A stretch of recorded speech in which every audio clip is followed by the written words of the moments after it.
कांग्रेस के संविधान बचाओ संकल्प सम्मेलन को संबोधित करते हुए मुख्य अतिथि राष्ट्रीय महासचिव एवं उत्तर प्रदेश के प्रभारी अविनाश पांडे ने भाजपा सरकार पर जमकर हमला बोला। उन्होंने कहा कि यह डबल इंजन की सरकार संविधान बदल देगी। सरेआम समाज को बांटने का काम यह सरकार कर रही है। प्रशासन आंख बंद करके लूटपाट का काम कर रहा है। चलती ट्रेन से महिलाओं को उतार कर दुष्कर्म किया जा रहा है। 13 वर्ष की बच्ची के साथ दुष्कर्म की घटना हुई। प्रशासन के लोगों ने घटना को भी छिपाने का काम किया है।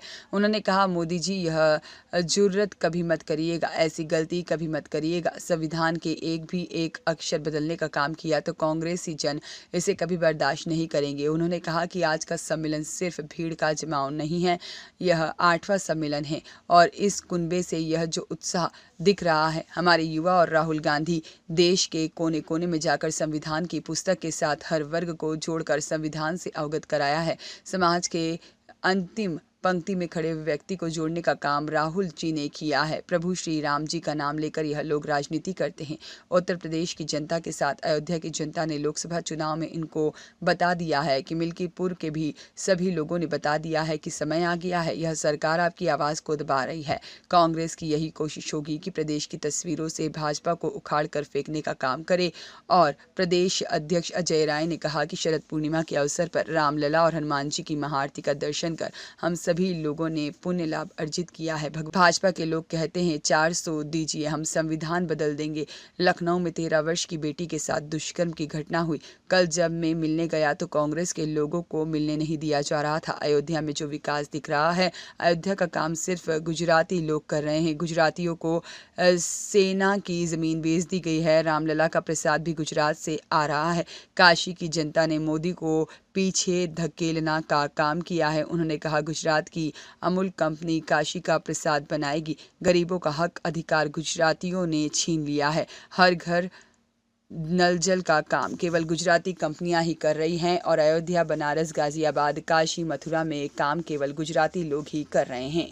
जगहों पे उत्तर क्या इसका देखिए, उत्तर प्रदेश कांग्रेस कमेटी ने एक संकल्प लेकर प्रदेश के 29 विधानसभा स्तर पर संविधान बचाओ संकल्प का ये नारा देकर सम्मेलन का आयोजन किया है। उस श्रृंखला में आज ये 8वां सम्मेलन संपन्न हुआ और मैं आपको बतला दूं कि हर एक सम्मेलन सुनते ही उत्साह, जोश और समर्थन के साथ सफल ही नहीं हुआ, लेकिन एक संदेश लेकर कांग्रेस जन अपने अपने घरों तक गए। आज इस संविधान को बचाने का संकल्प इसीलिए हमें करना पड़ रहा है क्योंकि जिस प्रकार का प्रयत्न, जिस प्रकार से लोकतंत्र का गला घोटने का काम आज की वर्तमान डबल इंजन सरकारें कर रही हैं, उन सरकारों ने जहां पर एक अराजकता, अपराधियों का पूरा माहौल पूरे प्रदेश में फैला हुआ है। दिन दहाड़े हमारी माताओं के, बहनों की इज्जत उतारी जाती है, दिन दहाड़े गोली मारी दी जाती है, दिन दहाड़े लूटमार चल रही है और ऐसे अवसर पर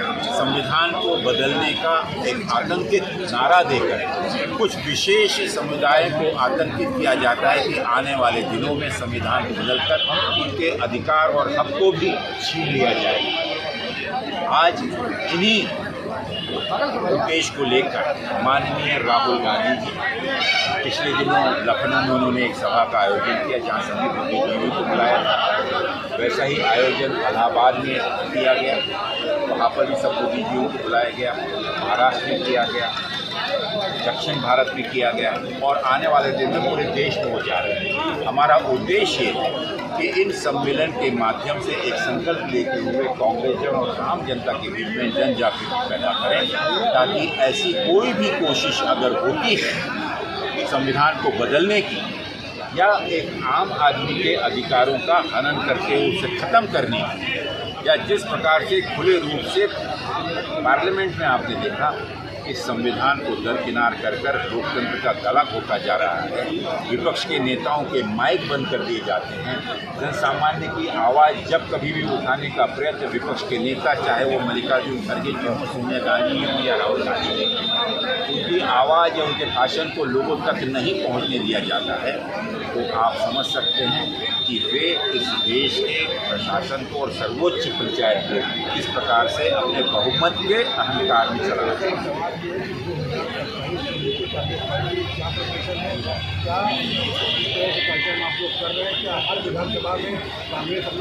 2024 के लोकसभा चुनाव में उत्तर प्रदेश की जनता ने 2027 का इशारा दे दिया। उत्तर प्रदेश की जनता पूर्ण रूप से त्रस्त है। 2027 का चुनाव की शुरुआत हो चुकी है। जिस प्रकार से इन 10 विधानसभा क्षेत्रों में हमने ये आयोजन किया है, आने वाले दिनों में उत्तर प्रदेश कांग्रेस कमेटी के नेतृत्व में 403 विधानसभाओं में ही नहीं लेकिन प्रदेश के 824 से भी ज़्यादा ब्लॉक स्तरीय सम्मेलन हम करने जा रहे हैं। हमारा उद्देश्य होगा कि यहाँ की समस्याओं को लेकर जन सामान्य के साथ जहाँ जहाँ अपराध या उनके ऊपर में दमन हो रहा है, जो अन्याय हो रहा है, उस आवाज़ के विरोध में हम अपनी आवाज़ को बुलंद करें। लोगों का विश्वास, चाहे वो किसानों पर हो रहा अन्याय हो, चाहे माताओं पर, बहनों पर भी हो रहा अन्याय हो, चाहे बेरोजगार युवकों पर हो रहा अन्याय हो, इन अन्याय को रोककर उनका समर्थन, विश्वास हासिल कर और 2027 में इसी प्रकार की सभी ताकत।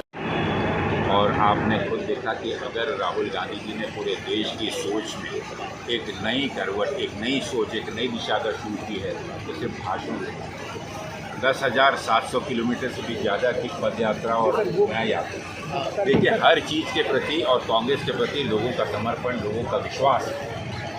आप मानकर चलिए कि उत्तर प्रदेश की अगर मैं बात करूँ तो उत्तर प्रदेश में कांग्रेस की जड़ें गांव-गांव तक फैली हुई हैं और बहुत मजबूत हैं। आवश्यकता है कि उन्हें निकाल कर आपने यहाँ पर प्रदर्शन देखा। इसी प्रकार के आने वाले दिनों में आप देखेंगे कि एक आंधी के रूप में, एक तूफान के रूप में, अन्याय के विरोध में कांग्रेस खड़ी होगी। देश की जनता को जागरूक करना है और मुझे खुशी है कि उत्तर प्रदेश में एक सफलतम आयोजन जो आज 10 में हुआ है, आने वाले दिनों में हम 403 विधानसभाओं में इसी प्रकार का आयोजन करने जा रहे हैं, जिसके तहत संगठन की मजबूती के साथ साथ एक वैचारिक रूप से यहाँ की जनता जो कि एक अपने आप को दबा महसूस कर रही है, जो अपने आप को प्रताड़ित महसूस कर रही है, बोलो ना बोलो, हो रहा है, उन्हें एकत्रित करें और भारतीय जनता पार्टी की सरकार को उठाएं। सर यहाँ पे जो है सपा ने अपना प्रत्याशी घोषित कर दिया है और कांग्रेस भी सक्रिय है, तो क्या समझा जाए कि आप सपा के लिए माहौल बना रहे हैं या फिर अंत तक यही कोशिश रहेगी कि इंडिया गठबंधन के जितने भी घटक दल हैं एकत्र होकर। मोहम्मद आलम की रिपोर्ट।